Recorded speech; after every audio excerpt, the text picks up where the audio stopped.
Konnichiwa! Day 8 namin dito sa Japan.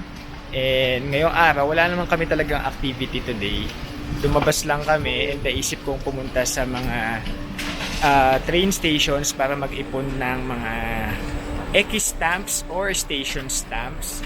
Uso kasi yun dito sa Japan. Hindi lang sa mga train stations, pati sa mga bus, pati sa mga airport or tourist attractions gaya dun sa Senkoji Temple. So ngayon wala muna tayong Nagano episode dahil wala naman akong lugar kung saan ipapasyal ko kayo. Magkakaroon lang tayo ng Nagano episode pag ipapasyal ko kayo sa mga iba't ibang lugar dito sa Nagano. Ngayon kasi mag-aano lang tayo, pupunta lang tayo sa mga train station. So magpapahinga muna ang host nyo ng Nagano. Ayan, dumaan lang kami dito sa Watahan, yung malapit sa Gondo. Kasi bibilan ko ng notebook to na maliit dahil gusto rin daw niyang mag-collect ng mga stamps. Okay, first station namin is dito sa Gondo. Meron na akong stamp dito pero sila kasi wala pa. So, ayan, mag-i-stamp sila.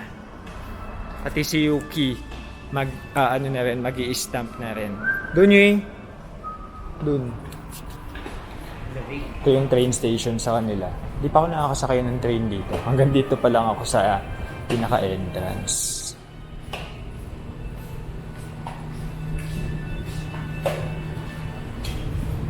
Stamp ka. Tcharan! Nagano Gondo Station. Station. Ayos mo. Okay na yan. Yan ano? Ayan. Oh. Yuki, si Yuki. Nakakaisang station pa lang kami pero nagutom na agad ang mga bagets. So, 7-Eleven to the rescue.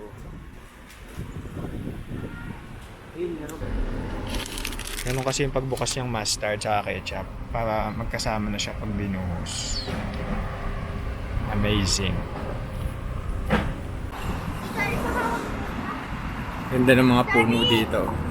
May nalalaglag na kulay yellow.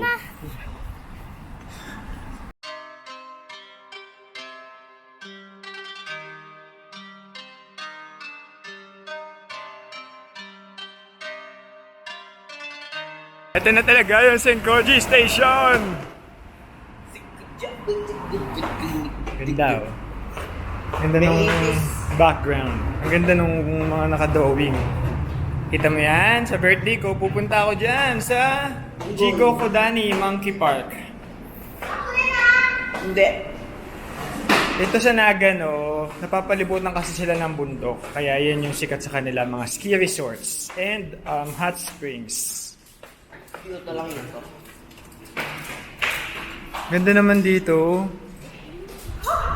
Ang tanong, meron kaya? Meron kaya? Wow! Ganda oh. Train tour.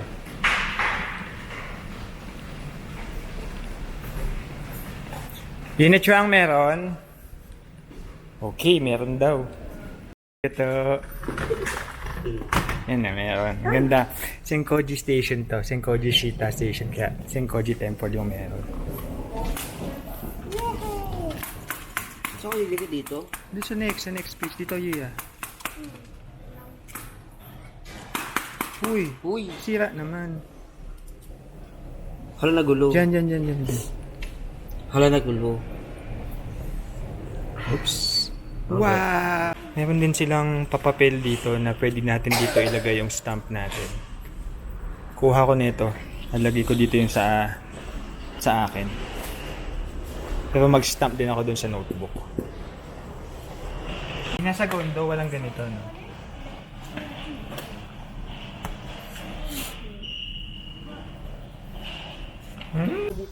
May nadaan na kami ng maliit na temple. Ayan. Naghulog lang kami ng coins dun sa temple. Tapos nagdasal kami. Nag-wish kami. Sabi ni Ina, ganun na gagawin. Okay, next station. Medyo naligo kami papunta dun sa third station sa Hongo Eki or Hongo Station. Kaya ito, umaasa na kami ngayon sa Google Map. Okay rin to, kain naman kami ng kain dito sa Japan. At least na-exercise kami. Nasa tamang landas kami. Kasi nandito yung release ng tren. May dumaan nga kanina. Nasa natatapos uuwi na kami. Ayun yung navigator ko nasa una. Tapos pwede tawid? Ayan, na-amaze lang ako. Meron palang tawiran ng tao sa train station. Ayan siya. Tsaka kami tumawid. Galing kami doon papunta dito. Pero syempre, pag may train, may nakalagay naman na stop sign. Okay. Pero super tahimik dito. Mga tao, hindi nasa trabaho, nasa school, nasa loob ng bahay. Kami lang mga Pinoy yung lumalabas. Ito lang yung mga Pinoy na lumalabas. Oh. Ayan, kami lang yung mga Pinoy na lumalabas ng ganitong oras.